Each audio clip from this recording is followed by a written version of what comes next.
自2022年起，美国政府逐步收紧对中国的晶片出口管制，从早期禁止出口先进制程 GPU， 延伸到要求业者为中国市场设计性能受限的特规版晶片。近期，川普政府更传出要扩大封锁范围，进一步限制战略级晶片出口，计划全面封堵中国 AI 技术的发展动能。这一连串措施不仅揭示美中在半导体与人工智慧领域的结构性对立，也预示着科技冷战的深化。一场潜藏中的科技脱钩冲击波，是否将在未来几年内引爆，备受关注。The US has just tightened the screws on China, this time by blocking exports of Nvidia's H20 AI chips. Nvidia says Washington informed them last week no more shipping the H20 without government approval. The ban, indefinite. While not Nvidia's most powerful chip, the H20 was the most advanced still allowed into China. But US officials fear it could help power Chinese supercomputers. Chinese tech giants reportedly placed $16 billion worth of orders earlier this year. Nvidia says it could lose $5.5 billion as a result. This move comes amid rising US-China trade tensions, steep tariffs, tech bans, and now another AI chip caught in the crossfire. Chinese companies have been scrambling to find a domestic replacement for Nvidia's H20 chip, which the Silicon Valley giant had until recently been able to sell freely to the Chinese market. One tech policy consultant told Reuters that Huawei's 910C chip will now become the hardware of choice for Chinese AI developers. So put simply, the latest controls, they boost Huawei while Nvidia pays the price. They ban H20s, but they do nothing to cut Huawei off from the tools and the components needed to build its own chips and systems. And this really hits on a theme that has been most threatening to American AI dominance this year. Necessity is the mother of invention. I want to show a chart which is the proportion of Nvidia's revenue that comes from China. And clearly the chart tells a clear story. In 2022, China revenues around 26%. Currently, 2025, we're down to 13%. I think many accept that this is headed towards single digit because of the impact of technology export controls. Because this is something that the Biden administration was working on before the Trump administration. It's a bipartisan issue in Washington. No one wants to see this, and industry can push back and say that freezing America out isn't going to stop the progress there. But what's the alternative situation? I don't think this comes as a huge surprise, even though the timing may have caught people a little off guard. Yeah, well, I mean, the alternative is to continue doing what we're doing, where the H20 was a less performant chip, well less performant than what NVIDIA is shipping to the rest of the world. But Chinese companies were still taking it because they liked NVIDIA software. And so you continue to give NVIDIA a foothold. And again, with the current administration, you don't know if this is a bargaining chip. So they come back and they offer China access to some NVIDIA technology as part of a trade deal, or whether it's something permanent. I don't see why it matters. NVIDIA's not allowed to sell anything in China anymore as it relates to AI. So who cares? Right? I mean, to be honest, this is my issue with the ban that we got last week on NVIDIA's China offerings. They've already been heavily constrained by export controls. The part that they were allowed to sell in China, it was called H20. The performance was already very limited. And the parts that Huawei had available actually they have better performance. They're missing some other things, software compatibility, but they have better performance. After last week, then the government is now requiring licenses for NVIDIA even to ship that low-end part. So effectively, they can't ship any AI parts into China anymore. So I mean, to be honest, we've basically just handed the China AI market to Huawei. 这是一场台面上的意气之争，川普政府毫不掩饰地以强硬手段，要彻底斩断中国在 AI 军备竞赛上的野心，以彰显美国在人工智能领域的主导地位。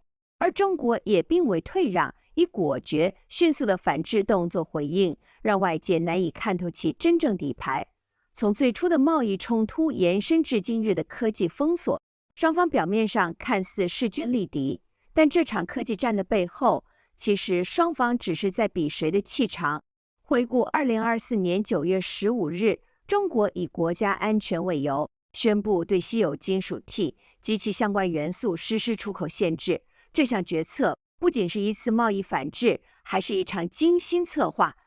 China's recent decision to halt the exports of 7 critical rare earth elements to the United States marks a significant escalation in the ongoing trade war between both countries. This move, which was announced earlier this week, directly impacts the supply chains for electric vehicles, semiconductors, advanced weapon systems, and renewable energy. By restricting access to these materials, China is leveraging its dominance in the global rare earths market.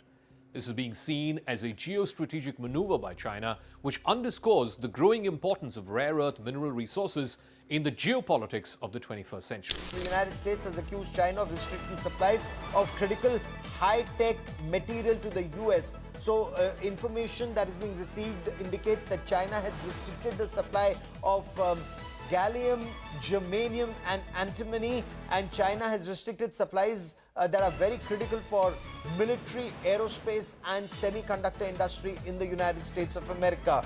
China has accused the United States of threatening and blackmailing Beijing. China, in a statement, has said they seek dialogue that's based on equality, respect and mutual benefit. The President has made his position on China quite clear, although I do have an additional statement that he just shared with me in the Oval Office. The ball is in China's court. China needs to make a deal with us. We don't have to make a deal with them. There's no difference between China and any other country except they are much larger. And China wants what we have, what every country wants, what we have, the American consumer. Or to put it another way, they need our money. So the President, again, has made it quite clear that he's open to a deal with China, but China needs to make a deal with the United States of America. The White House says that 70% of U.S. imports of rare earths come from China. Translate that for me. How dependent is U.S. and allied military and civilian technology on China? We're highly dependent on China. I mean, consider that we don't have any heavy rare earths processing facilities here at home. So ultimately, while we have reserves of rare earths, even when we extract them, they actually go back to China for the midstream processing and potentially the manufacturing of magnets. And these rare earths are absolutely vital for all of our defense technologies and civilian uses, from MRI scanners to electric vehicles. Let's talk about future possible alternatives to Beijing. The United States government is investing in facilities here in the U.S. It's invested in a facility in South Africa. It's considering investing in Brazil. Is there an alternative when it comes to these rare earths to Beijing? We're probably not going to decouple anytime soon. We've been mining rare earths for some years in the United States, but we've never built separation facilities that are, and so even though the U.S. government has spent over $400 million through the Defense Production Act over the last 5 years, these facilities are not ready to go. And when they are online, they're only going to be able to produce a small fraction of what China produces. Ultimately, for the U.S., what determines whether the U.S. fails or succeeds here is twofold. One will be, can we get these facilities online quickly? And the second is, at the end of the day, geology is where geology is. And we have less than 1.5% of the world's rare earths here at home in the U.S. Beijing's decision is being widely interpreted as a retaliation against American restrictions on semiconductor exports to China that have been put in place by the Trump administration. As Guillaume Pitron, who's the author of The Rare Metals War, noted in a recent piece, and I quote, China is leveraging its control over rare earths just as the United States seeks to limit China's access to advanced semiconductor chips. Historically, China has weaponized rare earth exports during previous political disputes, such as the 2010 embargo against Japan over territorial tensions. At that time, Beijing had placed an embargo of rare earths against Japan during a maritime dispute, which led to a 10-fold price increase in the cost of smartphones, something that Japan could ill afford. So there's going to be a need to link this up to our foreign policy to secure rare earths from other countries. We've seen it feature quite prominently in the discussion in the last few months in the context of potential engagement with Ukraine and Greenland. There are many other sources of rare earths, and as we've seen even with the Chinese president in Vietnam and Malaysia, they're looking to do the same thing to cement a certain dominance. So there's a larger strategy that's needed, and there's no doubt the Department of Defense recognizes this as a critical vulnerability. 稀土的出口管制不仅威胁美国的军事生产线，更可能对其高科技供应链造成长期且缓慢的侵蚀。这项风险如今正逐步浮上台面，但并不意味着中国已然掌握主导权。美国强力围堵中国取得高阶晶片的真正目的，是为了全面压制中国在人工智能领域的崛起。如果说美国的稀土存量只剩下半年，可能对其民生与经济带来实质冲击，那么中国在同样时间内无法取得高阶晶片所产生的影响恐怕更加剧烈。这不只是美国领先一步的问题，而是中国原地踏步5格，美国则快跑10格，差距会被急剧拉开的大问题。正因如此，中国对外虽强硬回应，但在内部对可能爆发的晶片荒其实深感忧虑。无论是科技界精英还是决策核心，都非常清楚这场晶片封锁带来的战略压力。Why is the Trump administration clamping down on Nvidia's ability to sell chips to China? American chipmaker Nvidia says that new US restrictions on sales to China could hit its earnings by $5.5 billion. The particular chip that's come under the spotlight made by Nvidia is the H20. It's tailored to already comply with restrictions that were brought in by Trump's predecessor, Joe Biden, but now will need a special license to be able to be sold to Chinese customers. Now, many see this as a move by Washington as ramping up of the trade war with Beijing. However, another reason for this tactic is the race for AI dominance. At the moment, the US leads in terms of investment and AI models, but China is closing the gap.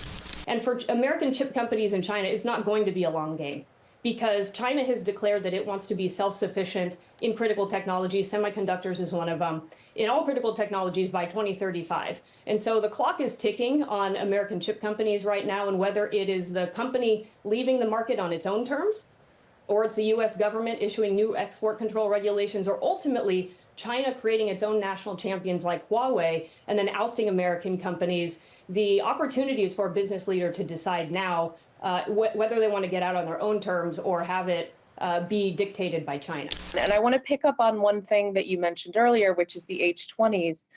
H20 chips are not outright banned. They now require an export license, which many analysts expect not to be granted. But I think the interesting dynamic there is that that puts the power in the administration's hand even more than a ban would. And so right now, I think both leaders, both Wang and Trump, are flexing, are trying to understand where their leverage is. And China is an incredibly important market for Nvidia. And I think what Nvidia is keen to point out is that that is unlikely to change, barring massive, like very drastic export restrictions, which could happen next month, I think, for the foreseeable future, because the list of countries to which chip exports are restricted will grow if that legislation or that regulation goes into place in full as conceived by the Biden administration.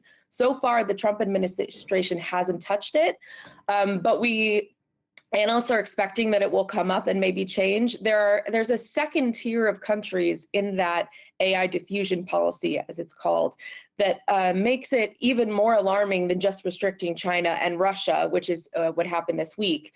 There's the UAE, there's India, there's Saudi Arabia, all of which are very keen to buy accelerated computing chips. So there's a bigger fight coming here, and I think we're in the early stages, and that might be why there's a lot of posturing going on right now. 这场全球性的晶片战争正逐步走向白热化。中国虽掌握关键材料的产出，能在一定程度上延缓晶片的流通，但真正让人胆寒的是美国对高阶晶片出口的严格控管。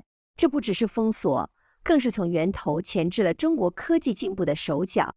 可令人更忧心的是，这项出口禁令有可能持续扩大。为全球 AI 技术的发展蒙上一层难以预测的阴影，同时也对世界经济带来潜在冲击。而在这场美中对峙的漩涡之中，受夹击的不只有 Nvidia， 还有台积电。当双方争相抢夺 Nvidia 的高阶晶片设计时，他们也同样盯上了台积电所掌握的全球最先进封装技术。这是这场晶片大战中最具战略价值的核心资产。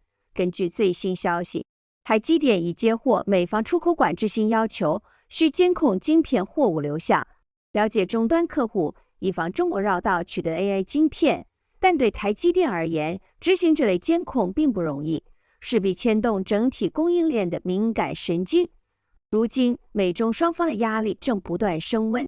一方面，中国针对晶片生产原料的出口限制，可能导致台积电成本大幅攀升；另一方面，川普政府的高额关税也对晶片产业构成进一步冲击。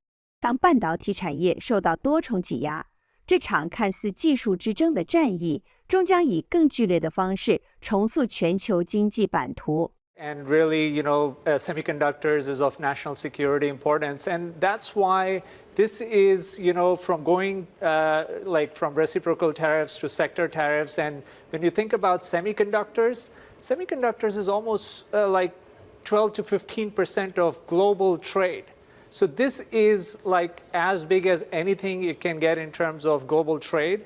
And you want to study the supply chains because if you're importing laptops, it's very different because it's an end product, whereas semiconductors is what China is importing in turn. So the supply chain aspect is critical because China is exporting rare earth, they're importing chips, and once you know exactly where the key kind of pain points are, and TSMC is definitely one of them because they are the ones who are the manufacturing hub for advanced nodes.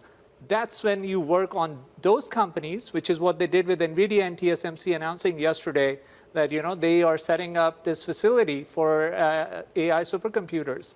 And then you expedite the permits for those type of companies. And I think that's the approach they're going to take going forward compared to the blanket tariffs, the reciprocal tariffs that came.